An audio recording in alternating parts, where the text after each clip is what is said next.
আসসালামু আলাইকুম। চলে আসছে আজকে একটি রেসিপি নিয়ে। আজকে আমার রেসিপির নামটা দেখতে পাচ্ছেন। আজকে আমরা করব নিম বেগুন রেসিপি। এটা আসলে যারা সনাতন ধর্মে আছেন তারা একটু বেশি করে। আমি আজকে ট্রাই করব। এই জন্য আমি চলে গেছিলাম রাজশাহী কলেজে। তো রাজশাহী কলেজে ছোটো ছোটো কিছু নিম গাছ ছিল, আমি সেখান থেকে নিম পাতা কালেক্ট করি।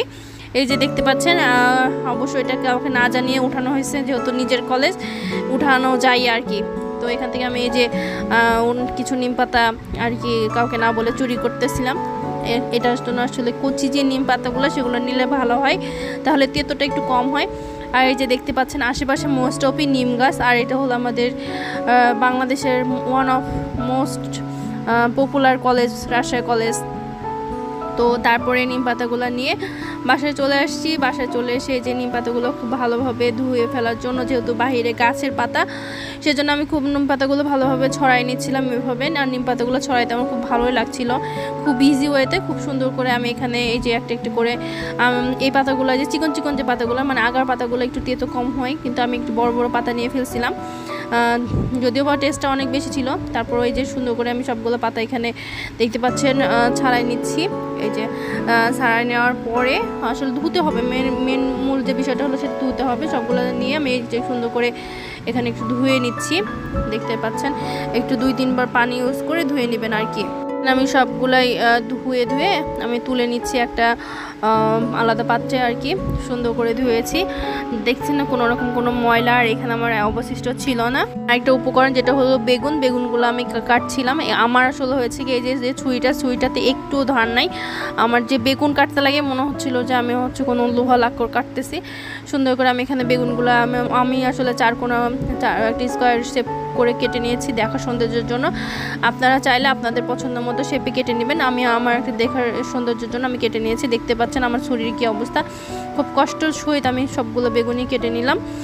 আর এই যে এভাবে করে আমি আসলে চারকোনা করছিলাম। আপনারা চাইলে গোল গোল বা যে কোনো শেপে করে নিতে পারবেন, এটা কোনো ইস্যু না, বেগুন হলেই হবে। দেন আমি সবগুলো বেগুন, এখানে আমি 3টা বেগুন ইউজ করেছিলাম, সবগুলো এরকম সুন্দর সুন্দর করে পিস পিস করে কেটে নিয়েছি, দেখতে পাচ্ছেন। দেন আমি সবগুলো বেগুন আবার সুন্দর করে ধুয়ে নিব, কারণ বেগুনটা কাটার আগে ধুইলো ভেতরে যে কোনো ময়লা টয়লা থাকলে। আর আমার বেগুনটা একটু বয়স হয়ে গেছিলো, সেজন্য ভেতরে যে বিচিগুলো ছিল সেগুলো ধোয়ার ফলে ওয়েস্টেজ বিচিগুলো বের হয়ে যাচ্ছিলো। আমি সুন্দর করে ধুয়ে তুলে নিচ্ছি। এই যে দেখতে পাচ্ছেন, ধুয়ে তুলে নেওয়ার পরে আমি সরাসরি কড়াইতে চলে গেছি। এই যে কড়াইতে আমি সামান্য পরিমাণে তেল দিয়ে দিচ্ছি। প্রথমে আমার তেলটা গরম হওয়ার পরে আমি ভেজে নিব যেটা হচ্ছে আমার নিম পাতাগুলো দেখছেন আমি একটু তুলে রেখে নিম পাতাগুলো কড়াইতে দিয়ে দিয়েছি। সামান্য নিম পাতার মধ্যে একটু লবণ দিবেন, লবণ দিয়ে পুরো নিম পাতাটা খুব মানে একেবারে কর্মরা হওয়া পর্যন্ত ভেজে নিতে হবে। এই পর্যায়ে আমি অবশ্য দেখাবো, একটু সাথে থাকবেন। এই যে এখানে আমি একটু মানে গরম হওয়ার পরে দেখছেন একটু একটু করে পানি ছুটছে, আর আমি এখানে একটু সামান্য লবণ দিচ্ছিলাম। নাড়তে দেখবেন লাস্টে যে এরকম একটা পর্যায়ে চলে আসবে। আমি এই পর্যায়ে দেখতে পাচ্ছেন আমি একটু হাত দিয়ে আপনাদের বোঝানোর চেষ্টা করছিলাম, কিন্তু খুব গরম থাকার কারণে আমি বোঝাতে পারি নাই। দেন হচ্ছে আমি হাত দিয়ে দেখে নিলাম যে মরচ হয়েছে কিনা। তারপরে আমি সবগুলো এখানে তুলে নিচ্ছি, একটা সাইড করে সুন্দর করে আমি তুলে নিচ্ছি। দেখে কতটুকু বুঝতে পারছেন জানি না, কিন্তু খুব একবারে আমার কিন্তু মচমচে হয়ে গেছিলো আমার পাতাগুলো সবগুলোই।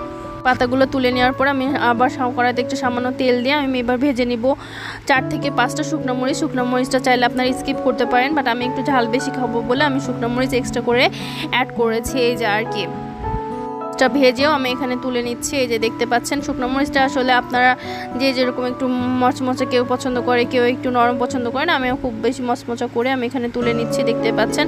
আর এই মরিচ উঠানো যে কী পরিমাণে এটা আমি তারপর খুব কষ্ট করে তুলে নিচ্ছি। আর শুকনো মরিচগুলো দেখে তো আমার ঝাল পাগল মানুষ হয় কি, এখন দেখে মুখে আবার পানি চলে আসছে। দেন আমি আবার যাব কড়াইতে এবার পালা হচ্ছে বেগুন ভাজি করার। যে বেগুনগুলো তুলে রেখেছিলাম সেগুলো আবার কড়াইতে দিয়ে দিচ্ছি। সামান্য লবণ, হলুদ এবং মরিচের গুঁড়া দিয়ে আমি এখানে ফ্রাই করব। যেভাবে আসলে আমরা বেগুন চপ করি সেভাবে আসলে করার বাকি। এর মধ্যে আমি দিয়ে দেবো সামান্য পরিমাণে লবণ। এই যে দেখতে পাচ্ছেন আমি প্রথমে দিব হলুদ আর কি, হলুদটা পড়ছিল না, লেগে গেছে একদমই। হলুদটা দেওয়ার পরে লবণ এবং মরিচের গুঁড়া, এই 3টে উপকরণ দিয়ে আমি সুন্দর করে যে এটা আমার বেগুনটা আছে সেটা ভালোভাবে ফ্রাই করতে হবে। লবণ দিলাম 1 চামচ, মানে নরম হওয়া পর্যন্ত ফ্রাই করবেন, আর অন্য কোনো কিছু করার নাই।